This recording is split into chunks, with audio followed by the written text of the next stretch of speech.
আমরা সমগ্র দেশবাসীর সাথে বাংলাদেশ বিমান বাহিনীর সবাই এই মর্মান্তিক দুর্ঘটনার জন্য আমরা অত্যন্ত শোকাহত এবং মর্মাহত।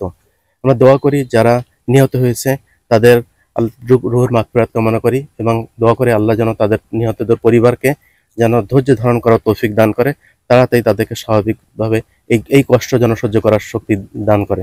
এবং আমরা জানি তানভীর আহমেদ শহীদ হয়েছেন, আমরা তার রুহুর মাগফিরাত কামনা করি, মহান আল্লাহ যেন তাকে জান্নাতুল ফিরদাউস দান করে, আমরা এই দোয়া করি।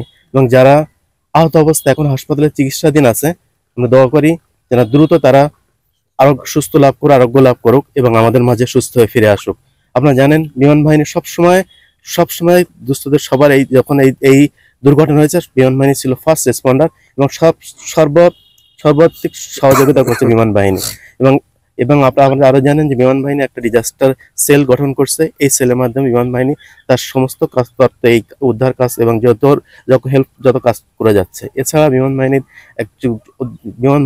24 বিমানগুলো উদ্ধার করে টিম 24 ঘন্টা বার্ন ইউনিটে তারা সবসময় তাদের সেবায় নিয়ে যেতে আছে। আমরা এর আগে মেহনাজ আফরিন তার বাসায় গেছি এবং আমরা এখন তানভীর আহমেদ তার বাসায় যাব। আমরা তাদের পরিবারকে কন্ডোলেন্স দিয়েছি, যেগুলো সান্ত্বনা দিচ্ছি, তাদের যেন ধৈর্য ধারণ করার এটুকু আমাদের পক্ষ থেকে যেটুকু আমরা করার আমরা করছি।